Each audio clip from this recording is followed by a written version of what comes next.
Hola, si esta es la primera vez que estás aquí en este canal, mi nombre es Luisa Converse, soy coach de bienestar integral y hoy vamos a hablar de algo que literalmente va a cambiar tu forma de relacionarte con el yoga y tu respiración para siempre. Primero déjame preguntarte algo.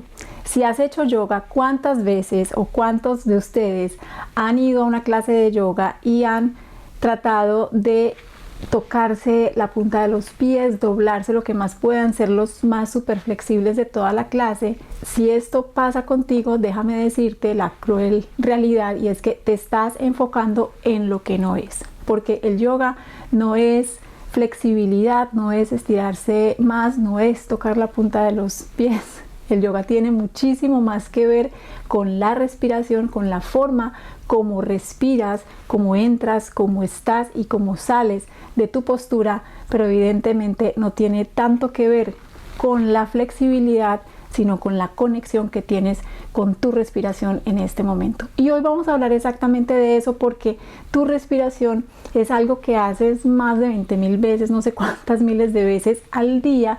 Es lo primero que te acompaña al nacer y es lo último que está contigo al dejar este mundo. Y muchas veces respiramos sin pensar, sin conciencia, sin conexión, y cuando empiezas a respirar en tu día a día y en tu práctica de yoga, esto cambia radicalmente tu día a día y tu práctica de yoga. Vamos al grano, vamos con el tema de la respiración y quédate hasta el final, porque voy a compartir algo que seguramente no conoces, no te han contado, algo muy interesante. Vamos a ponernos un poquito filosóficos, pero te prometo que voy a estar dando información práctica muy concisa, muy al grano, pero tengo que hablar un poquito de la teoría para que podamos abordar este tema pues como se debe. Cuando hablamos de respiración, hablamos en términos de yoga, hablamos de pranayama. ¿Qué significa pranayama? Es una palabra sánscrita que significa, tiene dos raíces, dos palabras sánscritas que son prana y ayama. Prana es todo lo que tiene que ver con la energía, con el chi, con la energía vital. Ayama es extensión o control. Esto no es solo ejercicios bonitos de respiración como muchos creen. Esto es toda una cultura, es toda una forma de vida, es toda una filosofía. Y en Occidente, cuando vamos a una clase de yoga, la mayoría de las veces las clases se enfocan mucho en las posturas o en las asanas. Obviamente hay muchas clases que también introducen elementos de respiración o pranayama y que introducen elementos de meditación. Las asanas o las posturas es uno de los 8 limbos, de las 8 partes que el yoga de Patanjali tiene. Es una de las partes. Hay meditación, hay concentración, hay pranayama. Pranayama es una de las 8. O sea, lo que quiero decir es que el pranayama es tan importante, la respiración es tan importante como las posturas de yoga. Entonces vamos a definir la respiración en términos yógicos. Hablamos en términos normales de inhalación, sostener la respiración y exhalación. Así es como nosotros lo conocemos, así es como decimos en una clase de yoga: inhala, sostiene, exhala. Pero en yoga y en estos términos sánscritos estamos hablando de puraka, que es la inhalación, que no es solamente meter el aire, es cómo metes el aire, por dónde entras el aire, a qué velocidad entra el aire en tu cuerpo. Luego estamos hablando de kumbhaka, que es sostener la respiración. Y sostener la respiración no solamente cuando inhalas, que inhalas y sostienes la respiración unos segundos y luego exhalas, sino también sostener la respiración con el estómago absolutamente vacío. Exhalas, vacías todo el estómago y ahí te quedas sin inhalar por unos segundos. Ahí es donde ocurre la magia. Y luego viene Reshaka, que es la exhalación, y también tiene muchísimo que ver con el sistema nervioso central, en cómo exhalas. Si tú exhalas de una manera pausada, larga, relajada, esto va a bajar muchísimo tus niveles de ansiedad. Aquí viene lo que quiero que entiendas, y es que cada fase de la respiración afecta tu sistema nervioso central.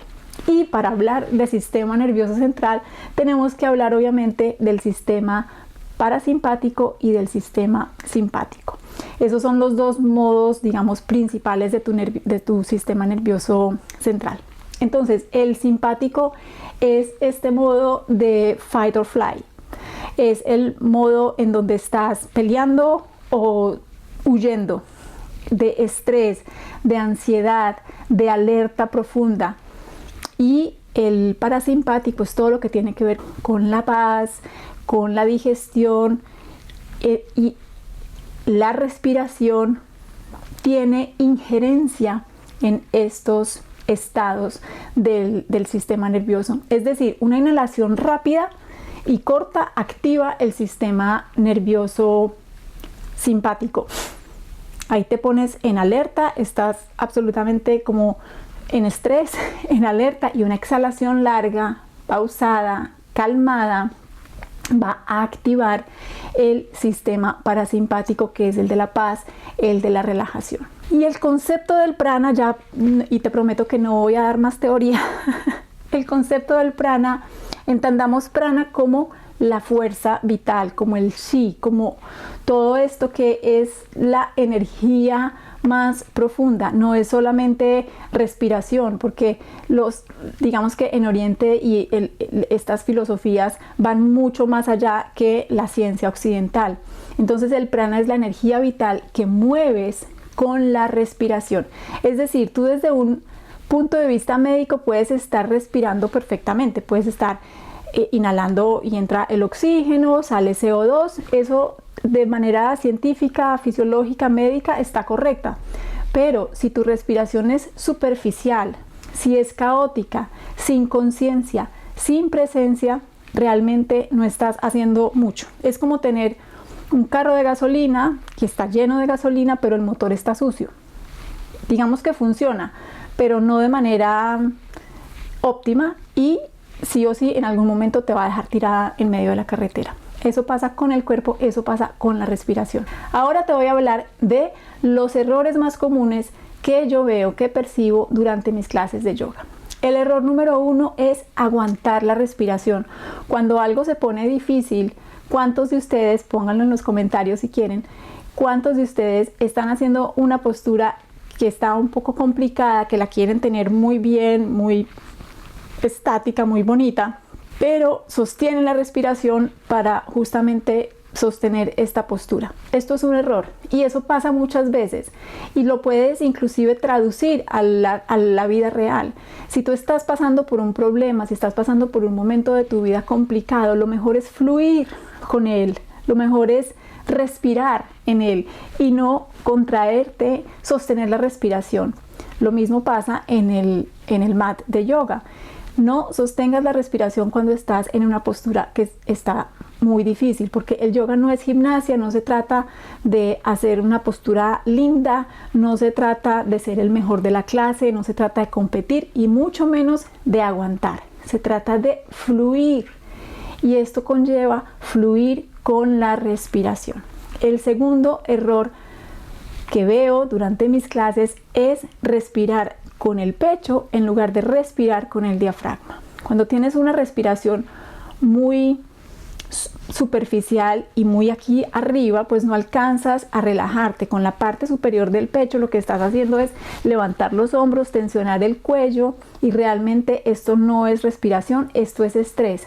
La respiración comienza con el movimiento amplio del diafragma y se da cuando tú inhalas e inflas, el diafragma se expande, el abdomen se expande, luego el diafragma y por último el pecho. Esto es lo último que va a expandirse y realmente no se mueve mucho. Y al exhalar empiezas de nuevo también a bajar desde arriba y finalmente el abdomen se contrae. Esa es una respiración yógica y es de hecho una respiración que ojalá hicieras durante el día, no solamente durante una sesión de yoga.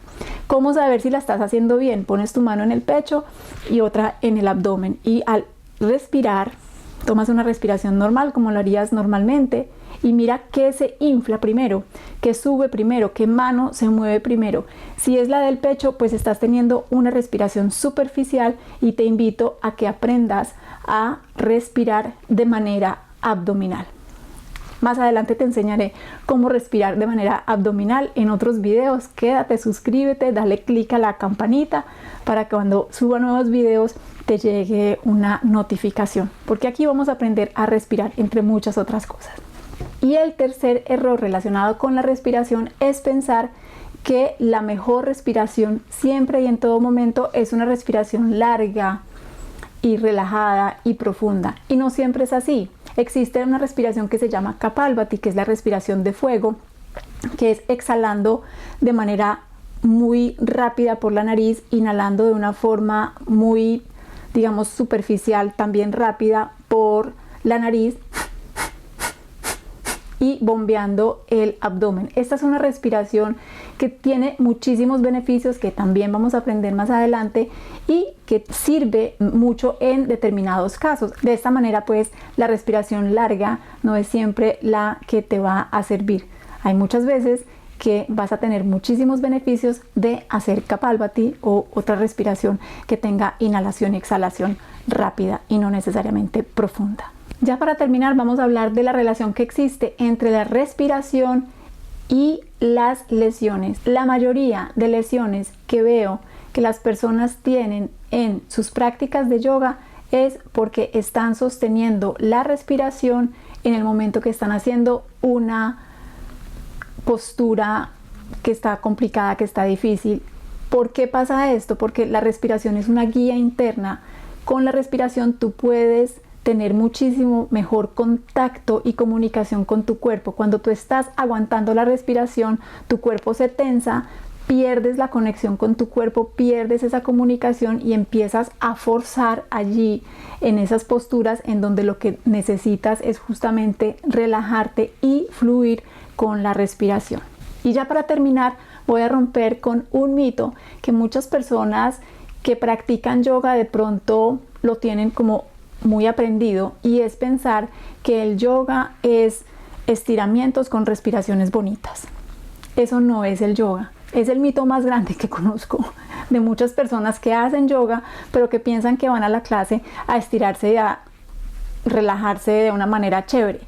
Pero el yoga está formado, como te decía al principio, por 8 limbos, por 8 caminos, por 8 paths, ¿sí? Como lo decía Patanjali.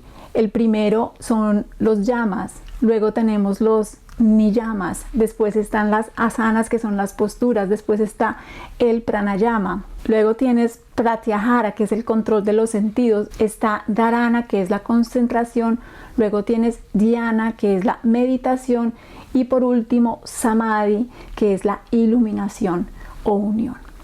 Son 8 partes, son 8 caminos, es todo un mundo, toda una filosofía de vida, todo un camino.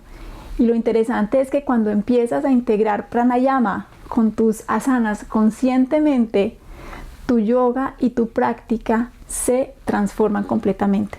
Ya no se trata de estirar más ni de respirar bonito, se trata de unir tu cuerpo con tu mente y tu respiración. Te dejo un desafío para tu próxima práctica de yoga, y es que observes cómo estás respirando. Respira de manera consciente. Si se te dificulta, simplemente repite mentalmente: inhalo, exhalo, inhalo, exhalo. Eso te va a conectar con tu respiración, y la conciencia en tu respiración es el primer paso. Si no practicas yoga, te invito a que observes tu meditación. 3, 2, 1. Si no practicas yoga, te invito a que observes tu respiración en el día a día, mientras conduces, mientras cocinas, mientras comes. Simplemente repite mentalmente: inhalo, exhalo, inhalo, exhalo. Verás los cambios sutiles pero profundos que vas a tener en tu vida. Mañana nos vemos con otro video, con más información. Namaste. Que tengas un feliz día.